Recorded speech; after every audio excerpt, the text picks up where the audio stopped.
Companies में तो action था ही, लेकिन और लग तो रहा है कि प्री बजट रैली और जो सेंटा रैली हम कहते हैं वो थोड़ा सा देर से सही लेकिन अभी आ चुकी है। आज दोनों इंडाइसेस, अगर हम सेंसेक्स की बात करें, निफ्टी की बात करें, तो भरपूर तेजी देखने को मिली।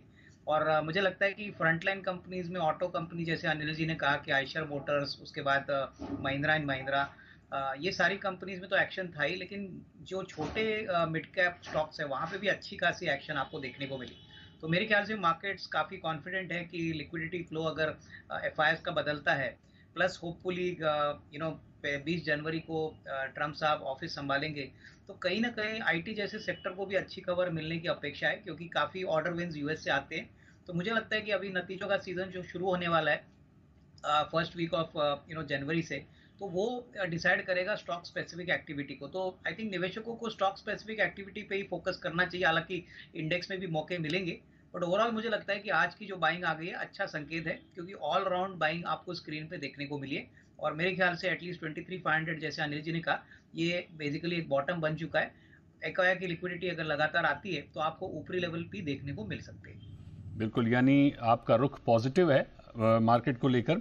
अब सर समझना चाहेंगे कि पोजिशनल पिक क्या रहेगी आपकी ओर से? देखिए, पोजिशनल पिक में हमको होटल सेक्टर का दिग्गज इंडियन होटल्स पसंद है, क्योंकि तीसरी तिमाही नॉर्मली अक्टूबर से मार्च इनका एक फेस्टिव सीजन होता है। और हालांकि ये एक स्लो मूविंग स्टॉक है, लेकिन मुझे लगता है कि अगर कोई 879 में खरीदता है और कम से कम 1-2 हफ्ते का टाइमलाइन रखता है, तो 904 905 का आपको एक टारगेट प्राइस मिल सकता है। हालांकि देखिए, फंडामेंटल वैल्यू भी बहुत अच्छी है यहाँ पे, बट एटलीस्ट 1-2 हफ्ते के लिए भी कोई अगर पोजीशन लेता है तो 904 905 का टारगेट प्राइस आपको मिलेगा। और यहाँ पे 869 का एक स्टॉप लॉस अब रखिए। तो मेरे ख्याल से देखिए, नंबर तो मजबूत आएंगे ही, लेकिन जो कमेंट्री मैनेजमेंट की आएगी पोस्ट द Q3 नंबर्स, हमको लगता है कि बहुत ही दमदार नंबर आने की अपेक्षा, और ये मार्केट्स को काफी पसंद आएगा। बिल्कुल, इस पे स्टॉप लॉस क्या रहेगा सर इंडियन होटल पर? सर, स्टॉप लॉस हमने दिया है करीबन 869, मार्केट प्राइस है 879, तो छोटा स्टॉप लॉस है। ये स्टॉक ज्यादा ऊपर नीचे इमीडिएटली होता नहीं है, बट मुझे लगता है कि 1-2 हफ्ते में अगर किसी को पोजीशन लेनी है तो रिजल्ट्स के पहले ही एक अच्छा विकल्प हो सकता है। ठीक है, अब हमारे कॉलर्स लगातार फोन कर रहे हैं तो कॉलर्स के सवाल भी लेते हैं। सबसे पहले कॉलर हमारे साथ जुड़े हैं मुकेश पठानकोट से। मुकेश, पूछिए अपना सवाल।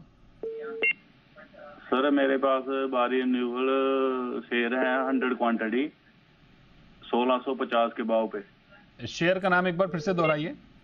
बारी रिन्यूएबल।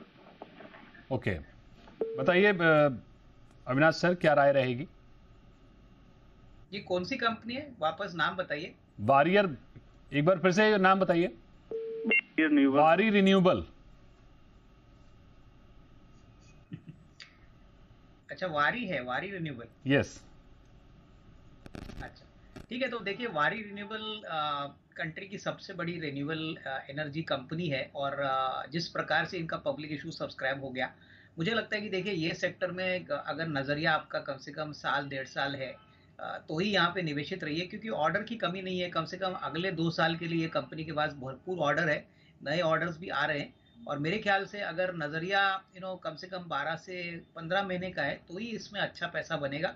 इसमें कोई डाउट नहीं कि इनकी सोलर सेल फैसिलिटी एक बार शुरू हो जाएगी बोथ इंडिया में एज वेल एज यूएस में, तो डेफिनेटली इसका फायदा मार्जिन में इनको मिलेगा। ऑलरेडी कंपनी के मैनेजमेंट ने कहा है कि एक बार सोलर सेल ये खुद बनाने लग गए तो उसके बाद इंटीग्रेशन बेनिफिट्स तो मिलेंगी, बट कॉस्ट बेनिफिट भी मिलेगा। तो नजरिया 12 से 15 महीने का रखिए और यहाँ पे निवेशित रहिए। अच्छी कंपनी है, लेकिन मुझे लगता है कि जिस प्राइस पे आपने थोड़ा एंटर किया है, इसके लिए आपको थोड़ा सा इंतजार और थोड़ा मीडियम टर्म टाइम फ्रेम यहाँ पे देना जरूरी है। ठीक है, अगले कॉलर सचिन हमारे साथ जुड़ गए जबलपुर से। सचिन, पूछिए अपना सवाल। सर, मेरे पास बीपीआरपीएल के शेयर हैं, विष्णु प्रकाश पुगलिया के 100 शेयर हैं सर। बाइंग प्राइस 330 रुपए है सर, लॉस में है सर अभी। और एक दूसरा शेयर है सर, सीएल इंडिया करके, नया आईपीओ आया था, सीजीएल इंडिया करके, वो उसमें भी सर 20 रुपए का लॉस है, वो भी 100 शेयर है सर, 330 की बाइंग प्राइस है। बताइए अविनाश सर, वीपीआरएल। देखिए, मेरे ख्याल से विष्णु प्रकाश पुगालिया की बात करें तो देखिए, इनकी ऑर्डर बुक बहुत ही अच्छी है। अगले 1.5 साल के लिए ऑर्डर बुक, एग्जीक्यूशन के लिए इनको कोई प्रॉब्लम होना नहीं चाहिए। और जिस प्रकार का ग्रोथ हमको ईपीसी और कंस्ट्रक्शन कंपनीज में दिख रहा है, आने वाले बजट में भी हमको लगता है कि गवर्नमेंट इंफ्रास्ट्रक्चर को पुश करेगा। तो हालांकि अभी ये माइनस है, बट नजरिया अगर ये कम से कम 8-12 महीने का रखते हैं तो यहाँ पे निवेशित रहिए। देखिए लॉस में पोजीशन मत काटिए। और दूसरा शेयर इन्होंने कौन सा बोला था Deepak ji? Seagull India sir. Seagull India, yes. देखिए सीगल इंडिया में भी मुझे लगता है कि ऑर्डर बुक बहुत ही तगड़ी है। इनफैक्ट अभी हाल ही में कंपनी को काफी बड़ा ऑर्डर मिला है और ये भी बेसिकली एक बेसिकली कंस्ट्रक्शन कॉन्ट्रैक्टिंग कंपनी है। तो यहाँ पे भी ऑर्डर बुक के दम के ऊपर मुझे लगता है कि इसमें काफी अच्छा इंटरेस्ट निवेशकों का दिख रहा है। यहाँ पे भी अगर ये निवेशित रहते हैं थोड़ा समय के लिए, मेरे ख्याल से अगर 6 to 12 मंथ्स का टाइम फ्रेम लेते हैं तो ये इन्वेस्टमेंट ग्रेड वाला स्टॉक है। इसमें ज्यादातर लिक्विडिटी नहीं है, लेकिन इन्वेस्टमेंट ग्रेड के पॉइंट ऑफ व्यू से 6 to 12 मंथ्स में अच्छा रिस्क रिवॉर्ड इनको मिल सकता है। तो यहाँ पे भी निवेशित रहिए। थोड़ा सा अभी शॉर्ट टर्म अंडर परफॉर्मेंस जरूर है इनके लिए, लेकिन इन्होंने अच्छी कंपनी सिलेक्ट की है, तो मेरे ख्याल से 6 to 12 मंथ्स का टाइम फ्रेम लेके यहाँ पे निवेशित रहिए। बिल्कुल, दोनों ही स्टॉक में होल्ड करने की सलाह है। अगले कॉलर मेहुल हमारे साथ जुड़ गए इंदौर से। मेहुल, पूछिए अपना सवाल। सर मेरे पास रिलायंस है 1530 के भाव पर 150 शेयर, तो अभी और एवरेज इन लेवल पे कर सकते हैं या और क्या, अभी क्या करें? बताएं अविनाश सर। देखिए रिलायंस में ये जो लेवल आप देख रहे हो ये सबसे लोअर लेवल है और आज थोड़ी सी तेजी हमको रिलायंस के शेयर में भी देखने को मिली। मुझे लगता है कि देखिए नजरिया आपका कम से कम मिनिमम 12 to 15 मंथ्स है, तो रिलायंस एक ऐसा शेयर है जो जब चलेगा तब बहुत तेजी से चलेगा। आपको अभी शायद थोड़ा फ्रस्ट्रेटिंग लगता होगा कि आपने ऊपरी लेवल पे लिया है, लेकिन फंडामेंटली कंपनी बहुत सॉलिड है। मुझे लगता है कि पिछले क्वार्टर कंपनी के लिए ऑयल एंड गैस बिजनेस का परफॉर्मेंस कुछ ठीक ठाक नहीं था, इसीलिए मार्केट्स को ये डिसअपॉइंटिंग परफॉर्मेंस लगा। लेकिन आने वाले 12 से 15 महीने में होपफुली जियो का बिजनेस है, रिलायंस रिटेल का बिजनेस है, यहाँ पे वैल्यू अनलॉकिंग होगी जैसे जियो के धंधे में हुआ है। तो मुझे लगता है यहाँ पे निवेशित रहिए। अगर हो सके तो थोड़ा एवरेज भी करिए, क्योंकि 1200-1225 का लेवल एक बहुत स्ट्रॉन्ग लेवल है। वहां पे स्टॉक डेफिनेटली सेटल होना चाहिए और एटलीस्ट कम से कम 12 महीने का टाइम फ्रेम आप देते हो तो आपको अच्छी बढ़त मिलेगी। तो यहाँ पे होल्ड करने के लिए रिलायंस को भी होल्ड करने की सलाह है। अगले कॉलर सूरज हमारे साथ जुड़ गए हैं गुजरात से। सूरज, पूछिए अपना सवाल। हेलो।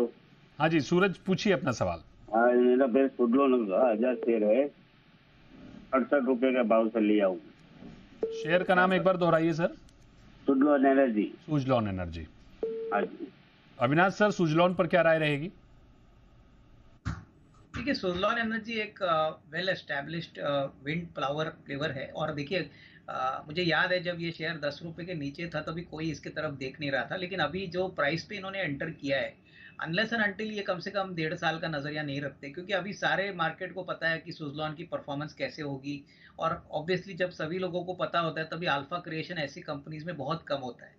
तो मुझे लगता है कि नजरिया थोड़ा सा मीडियम टर्म रखिए, क्योंकि ऊपरी लेवल पे ये स्टॉक इन्होंने खरीदा है। ऑर्डर बुक बहुत अच्छी है। मुझे लगता है कि अगले 1.5-2 साल का ऑर्डर बुक इनके पास ऑलरेडी है, लेकिन नंबर्स को उसको रिफ्लेक्ट करने में थोड़ा समय लगेगा। तो थोड़ा नजरिया लंबा रखिए और यहाँ पे निवेशित रहिए। सुजलॉन में भी होल्ड करने की सलाह है। सीताराम हमारे साथ जुड़ गए हैं जयपुर से। सीताराम, पूछिए अपना सवाल। सर मैंने ओला इलेक्ट्रिक ले रखे हैं 101 शेयर, 2000 शेयर, और एक राइस ले रखे हैं सर 301 पे।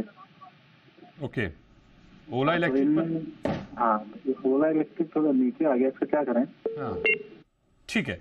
अविनाश सर, ओला इलेक्ट्रिक पर क्या राय रहेगी? देखिए ओला इलेक्ट्रिक इन्होंने अगर खरीदा है तो इनको एक बात तो पता होगी कि सर ये लॉस मेकिंग कंपनी है और जब तक कंपनी पूरा तरह से प्रॉफिटेबिलिटी में नहीं आती, विजिबिलिटी नहीं होती मार्केट को, तब तक इसमें कोई बड़ी अपसाइड आने की उम्मीद मत रखिए।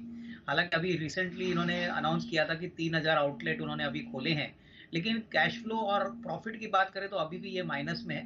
तो नजरिया कम से कम 1-1.5 साल का रखिए यहाँ पे, क्योंकि ये ऐसी बिजनेस है जो फ्यूचरिस्टिक बिजनेस है।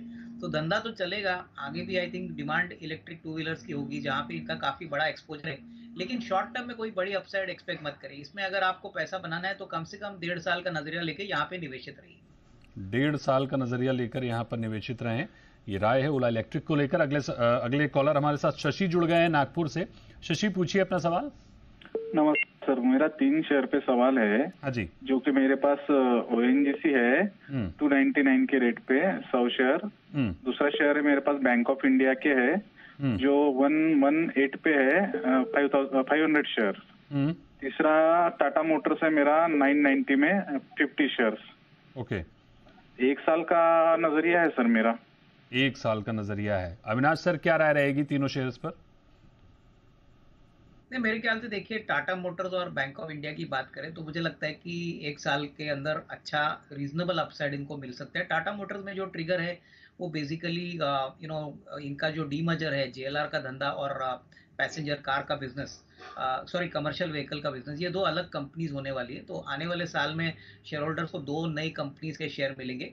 प्लस हमको लग रहा है कि जिस प्रकार का परफॉर्मेंस अभी दिसंबर में हमने देखा है मारुति का, तो पैसेंजर कार मार्केट में कहीं ना कहीं डिमांड वापस आ रहा है। प्लस जनवरी टू मार्च एक अच्छा पीरियड होता है, तो टाटा मोटर्स में पोजीशंस होल्ड करिए। मुझे लगता है कि जितनी गिरावट होनी थी वो हो चुकी है। नजरिया 12 से 15 महीने का यहाँ पे रखिए। और बैंक ऑफ इंडिया की बात करें तो देखिए, सरकारी बैंक्स तो वैसे भी बहुत ही अट्रैक्टिव वैल्यूएशंस पे ट्रेड कर रहे हैं।